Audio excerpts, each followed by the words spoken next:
Good afternoon to you all. आज हम लोग पढ़ रहे हैं बिहार बोर्ड का क्लास 8 से इंग्लिश बुक है रेडियंस।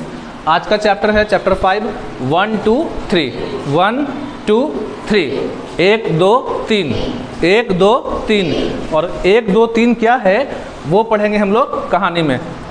पहले स्टार्ट करने से पहले यहाँ पे दिया हुआ है बुक में वार्मर। क्या है? वार्मर।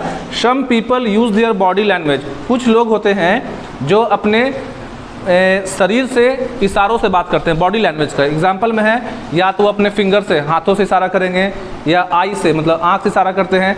फेशियल एक्सप्रेशन का मतलब है कि चेहरे से, मतलब कहने का कि कुछ लोग दुनिया में ऐसे भी हैं जो सही से बोल पाते नहीं हैं, उनको कुछ ना कुछ प्रॉब्लम होती है जिसके चलते वो दूसरों से बात करने के लिए क्या करते हैं? इशारा से बात करते हैं। Have you met such person? क्या कभी आपके लाइफ में आपके लाइफ में ऐसे लोगों से मुलाकात हुई है या अपने गांव में या कहीं देखे हैं कि जो लोग बोल नहीं पाते हैं तो इशारा से बात करते हैं? कुछ लोग सुन नहीं पाते हैं लेकिन वो भी क्या करते हैं? सोसाइटी में, समाज में रहते हैं। Did you get a chance to interact with any one of them? क्या कभी आपको मौका मिला ऐसे किसी से मिलने का? ठीक है, तो इसी पे बेस्ड है हमारा आज का स्टोरी। स्टार्ट करते हैं। Once there was a rich and powerful king. एक बार की बात है। रिच का मतलब यहाँ पे हो गया काफ़ी धनी, अमीर। देखिए रिच, RICH, रिच मतलब क्या होता है? धनी। और राजा जो होते हैं क्या होते हैं? धनी होते हैं। तो एक बार की बात है, एक राजा थे जो काफ़ी धनी थे और पावरफुल का हिंदी हो गया शक्तिशाली। जो भी राजा रहेंगे तो उनके पास पैसा भी होगा, धन दौलत भी होगा। तो राजा जो है पावरफुल भी हैं, शक्तिशाली भी हैं और धनी भी हैं। He thought that no one in the world was powerful as he was. Thought मतलब सोचना, तो थॉट मतलब सोचना। राजा सोचते थे मन में कि उनके जितना दुनिया में कोई भी पावरफुल नहीं है। But he told no one about it. देखिए राजा मन में सोचते थे, राजा के मन में ये चलता था कि सबसे ज़्यादा दुनिया में शक्तिशाली कौन है? हम मतलब अब कौन सोच रहा है? राजा। लेकिन ये बात वो किसी से बोलते नहीं थे।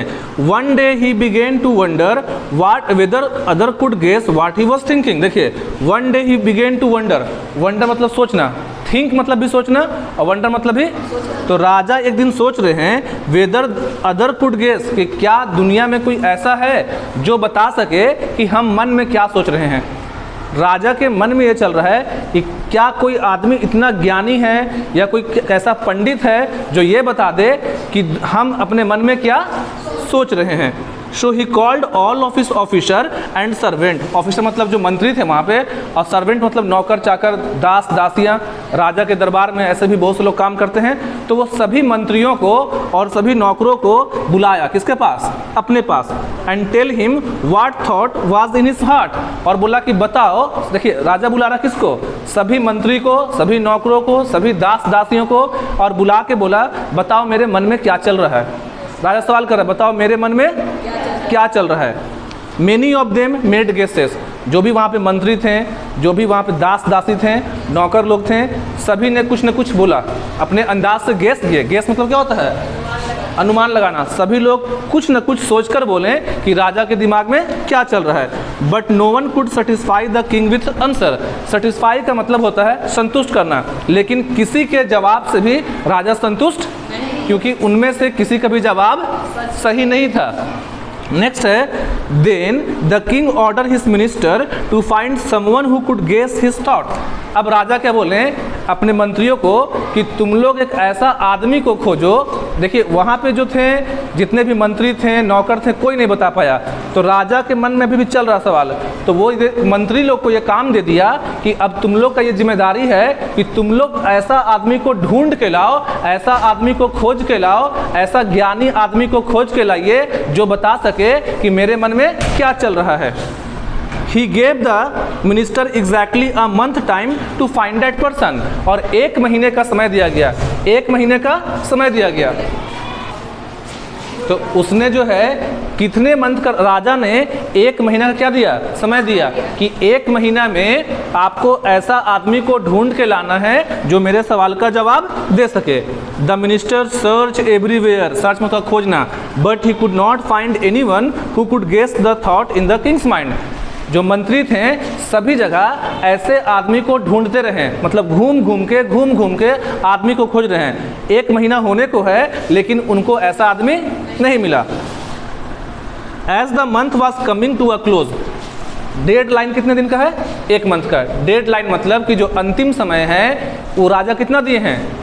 1 महीना। और 1 महीना क्या करने वाला है? होने वाला है। 1 महीना होने वाला है। तो as the month was coming to close, धीरे धीरे करके अंतिम तिथि आ गया, जो मतलब जो डेट अपॉइंट था आ गया। The minister became quite desperate, desperate मतलब होता है निराश। अब 1 महीना टाइम होने वाला है तो मंत्री क्या हो गए? निराश हो गए कि अब राजा को हम क्या जवाब देंगे, क्योंकि राजा ने टाइम कितना दिया है? 1 महीना का। But his daughter cheered him up by saying that she would find the right man for the job. Cheered मतलब होता है उत्साह बढ़ाना। लेकिन जो एक मंत्री थी, एक मंत्री की बेटी, क्या कि बहुत सारे मंत्री थे, तो एक मंत्री की बेटी ने कहा, उनका हिम्मत बढ़ाया कि फादर मतलब अपने पापा को, कि आप परेशान न हो, आपके बदला मैं एक ऐसा आदमी खोज दूंगी जो राजा के मन में जो सवाल चल रहा है या जो राजा सोच रहे हैं उसका वो जवाब देगा। All right, let's see what you can do, said the minister. तो वो मिनिस्टर अपने मंत्री से बोला, ठीक है बेटी, देखते हैं तुम कर पाती हो या नहीं। लेकिन उसको अपनी बेटी पे क्या था? भरोसा था। When the appointed day arrived, appointed day का मतलब है जिस दिन फाइनल डेट था, मतलब जिस दिन राजा सबको बुलाए थे वो दिन भी आ गया। इंतजार की घड़ी क्या हुई? खत्म हुई। The minister daughters brought home a fool, तो मिनिस्टर की बेटी क्या की? मिनिस्टर मतलब क्या हो गया? मंत्री। तो मंत्री की बेटी क्या की? एक बेवकूफ़ को, फूल का मतलब क्या होता है? मूर्ख, मूर्ख को अपने घर पे ले आई। The man was shepherd in the farm, देखिए शेफर्ड बोलते हैं गरेड़िया को जो भेड़ चराते हैं, तो वो जो बेवकूफ़ था वो एक भेड़ चराने वाला था, चरवाहा था, गरेड़िया था। गरेड़िया बोलते हैं किसको? भेड़ चराने वाले को। तो मंत्री की बेटी उनके ही खेत पर काम करने वाले एक बेवकूफ़ गरेड़िए को ले आई। The young women asked her father to take the shepherd to the king, और उनकी बेटी बोल रही है कि आप इस मूर्ख गरेड़िया को राजा के दरबार में ले जाइए। The minister was shocked at his daughter choice, तो मिनिस्टर जो है हैरान हो गए अपनी बेटी के चॉइस पे, मतलब कि उनकी जो बेटी, चॉइस मतलब पसंद यहाँ पे हो गया, तो उनकी बेटी मूर्ख आदमी को खोज के देगी ये मिनिस्टर सोचे नहीं थे। But since he trusted his daughter, लेकिन मंत्री को अपनी बेटी पे यकीन था। ट्रस्ट मतलब होता है विश्वास करना या यकीन करना, भरोसा, विश्वास। तो मंत्री को अपनी बेटी पे विश्वास था। He took the shepherd to the king's court, court मतलब दरबार, राजा का दरबार। इसलिए जो मंत्री हैं गरेड़िए को राजा के दरबार में ले गए। The court had already assemble, already वहाँ पे दरबार सज चुका था। असेंबल मतलब कि दरबार में सभी लोग उपस्थित थे। The minister presented the shepherd to the king, मंत्री ने शेफर्ड को, गरेड़िया को राजा के सामने पेश किया। When the shepherd lifted his eye to look at the king, गरेड़िया जो है अपनी नज़र उठाया, किसको देखने के लिए? राजा को। The king held up one finger, तो राजा जो है एक उंगली सामने किया। अरे बात समझ में? गरेड़िया सर ऊपर किया, किसको देखने के लिए? राजा को। तो राजा कितना उंगली दिखाया? आगे सुनिएगा। At this shepherd held 2 finger, तो गरेड़िया कितना दिखा रहा है? 2। अब आगे सुनना तब बताएंगे मतलब। Then the king held up 3 fingers, अब राजा कितना दिखाएं? 3 fingers. But at this the fool shook his head violently, जब राजा दिखाते हैं 3 उंगली तो ये जो शेफर्ड है, जो बेवकूफ़ है, शुक हिज हेड, शुक मतलब हिलाना, ऐसे सिर को जोर से हिलाया, shook his head violently and try to run away, सर को ऐसे हिला के और वहाँ से भागने लगा। कौन? मूर्ख। The minister could not understand what happened, जो मंत्री थे वो नहीं समझ पाए कि क्या हो रहा है।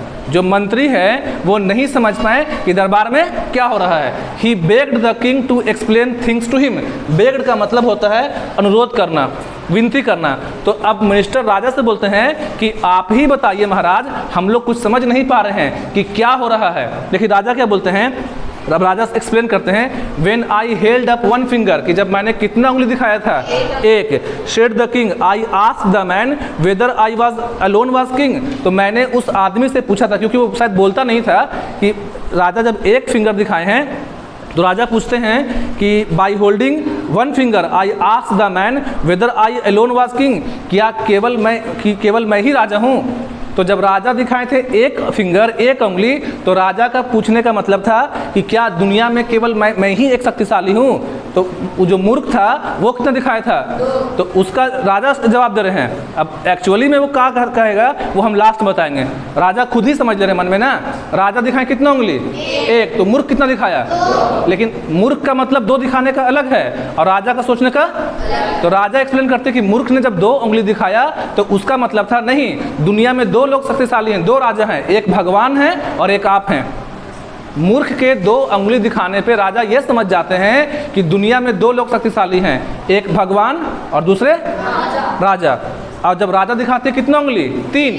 तो राजा का ये सोच था कि क्या दुनिया में 3 लोग शक्तिशाली हैं, क्या कोई तीसरा भी है जो शक्तिशाली है? तो मूर्ख क्या करता है? सर हिलाता है। तो मूर्ख का जो राजा समझते हैं जवाब वो ये है कि नहीं, दुनिया में 2 ही लोग शक्तिशाली हैं, तीसरा शक्तिशाली। लेकिन रियल में ये था मतलब कि जब मूर्ख दिखाया था 2 उंगली, मतलब राजा दिखाए थे 1, तो मूर्ख को लगा था कि राजा बोल रहे हैं कि तुम्हारा आँख निकाल लेंगे। तो मूर्ख दिखाया 2 उंगली कि हम तुम्हारा दोनों आँख निकाल लेंगे। आ रहा बात समझ में क्या वो मतलब? राजा जब दिखाए थे 1 उंगली तो मूर्ख को लगा था कि राजा बोल रहे हैं कि आँख क्या करेंगे? तो मूर्ख बोला कैसे? मतलब दोनों आँख निकाल लेंगे। और राजा दिखाते कितना उंगली? 3। इस तरह से मूर्ख का जो बात था, मूर्ख के कहने का आंसर क्या था? अलग था, लेकिन राजा ने उसका मीनिंग क्या लिया? अलग। This man really read my thought. और राजा बोलते हैं कि ये जो आदमी है उसने मेरे मन के बात को जान लिया। I have been thinking that I alone was powerful. राजा बोले कि मुझे लगता था कि इस दुनिया में केवल मैं ही एक शक्तिशाली हूँ, but he has reminded me that there is God, there is also God but no third. लेकिन इस आदमी ने मुझे बताया कि दुनिया में 2 लोग शक्तिशाली हैं, एक ईश्वर और एक राजा, तीसरा कोई भी नहीं। तो यहाँ पे जो हमारा स्टोरी था 1 2 3, 1 2 3 स्टोरी क्या हो गया? खत्म हुआ। चैप्टर समझ में आ गया आप लोग को? ठीक है।